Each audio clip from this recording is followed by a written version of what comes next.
इस देश में एक वायरस और कॉकरोच जैसी पार्टियां आ रही हैं, ये देश को खोखला करने वाले लोग हैं। इन वायरस और कॉकरोच वाले लोगों को निश्चित रूप से ध्यान रखने की जरूरत। आदाब दोस्तों, जंतर मंतर से बड़ी खबर सामने आ रही है।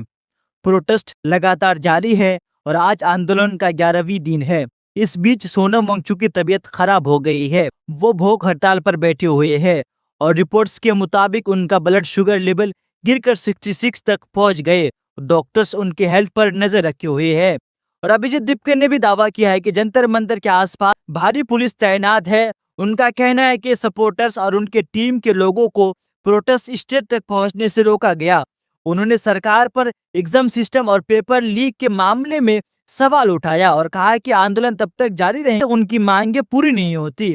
इस प्रोटेस्ट में कुछ स्टूडेंट ऑर्गेनाइजेशन के लोग भी भूख हड़ताल पर बैठे हुए हैं। प्रोटेस्ट करने वाले लोगों की मांग है कि एग्जाम सिस्टम में सुधार हो और जिम्मेदार लोगों की कार्रवाई की जाए। फिलहाल सरकार की तरफ से इन मांगों को लेकर कोई बड़ी आधिकारिक घोषणा नहीं हुई है और जंतर मंतर पर प्रोटेस्ट लगातार जारी है। सोनम वांगचुक की तबीयत खराब होने की खबर के बाद भी शिक्षा मंत्री धर्मेंद्र प्रधान की तरफ से इस मामले पर कोई नया अधिकारी के बयान सामने नहीं आया। इस बीच सीजेपी और प्रोटेस्ट करने वाले लोग उनकी इस्तीफा की मांग पर अभी भी अड़े हुए हैं। अब सबकी नजर सरकार के अगले कदम पर है। देखना होगा क्या सरकार प्रोटेस्ट के मांगों पर कोई फैसला लेती है या आंदोलन इसी तरह जारी रहेंगे। और इस मामले को लेकर कॉकरोच पार्टी के फाउंडर अभिजीत दीपके ने क्या कहा, देखिए इस छोटी सी क्लिप में। सोनम सर की तबीयत जो है वो खराब हो रही है। उनका शुगर लेवल जो है 66 पर ड्रॉप हो चुका है, which is below average. Normally 100 होना चाहिए बट अभी 66 पर आ चुका है। तो तीसरे दिन उनकी तबीयत खराब होती जा रही है एंड मुझे नहीं समझ में आ रहा सरकार क्या कर रही है, किस चीज़ का वेट कर रही है। बट अगर धर्मेंद्र प्रधान में जरा सी भी शर्म है तो तुरंत इस्तीफा दें। अभिजीत 11वां दिन आज है और आपके साथ लगातार अनशन करने वाले लोगों की संख्या बढ़ती जा रही है। अभी मैंने देखा 22 लोग अनशन पर टोटल हो गए यहाँ पर। क्या कहेंगे, सरकार क्यों नहीं, बातचीत की कोई प्रक्रिया शुरू हो रही है या क्या हो रहा है? कोई भी प्रक्रिया नहीं, सरकार की तरफ से कोई डायलॉग ओपन करने की कोशिश भी नहीं की जा रही है। हमने तो पहले ही बोला that we are ready to have a dialogue, लेकिन सरकार की तरफ से कुछ नहीं आ रहा है।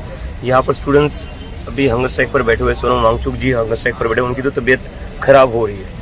तो यहाँ पर अगर किसी की जान को भी कुछ भी होता है तो इसके लिए धर्मेंद्र प्रधान जो है वो जिम्मेदार रहेंगे। तो वो तुरंत इस्तीफा दे दे ताकि और हानि ना हो किसी को। अभिजीत, आपने इस आंदोलन को शुरू से पारदर्शी रखा है, सब कुछ सामने में है, जो कुछ भी दिख रहा है। बस इतना पूछना चाहेंगे, कोई बैक चैनल तो कोई टॉक नहीं चल रहा है ना? बिल्कुल सब कुछ सामने, जो क्योंकि आपने पहले दिन से बहुत ट्रांसपेरेंट रखा है, सब कुछ सबके सामने और आप हमेशा लोगों के बीच में रहे हैं। 11वें दिन लोगों से क्या अपील करेंगे जो आप हर रोज करते हैं यहाँ आने के लिए? वो एक अपील लोगों से मेरी यही अपील है कि प्लीज यहाँ पर आ जाइए।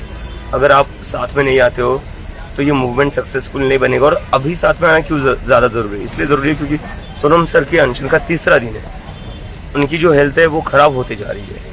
तो आप अगर आओगे तो यहाँ पर तो थोड़ा उनको भी मोटिवेशन मिलेगा, थोड़ा उन्हें भी लगेगा, उन्हें भी सपोर्ट फील होगा। तो प्लीज जितने भी ये लोग देख रहे हैं, मेरी आपसे रिक्वेस्ट है, सोनम सर के लिए यहाँ पर आ जाइए, अपने बच्चों के फ्यूचर के लिए यहाँ पर आ जाइए। ये कोई पर्सनल लड़ाई नहीं है, हम यहाँ पर वोट नहीं मांग रहे, यहाँ कोई इलेक्शन रैली नहीं हो रही है। हम यहाँ बस स्टूडेंट्स की बात करें, उन स्टूडेंट्स को न्याय मिलना चाहिए इसकी बात। और इस मुद्दे को लेकर आप लोगों का क्या राय है, कमेंट सेक्शन में जरूर बताइए।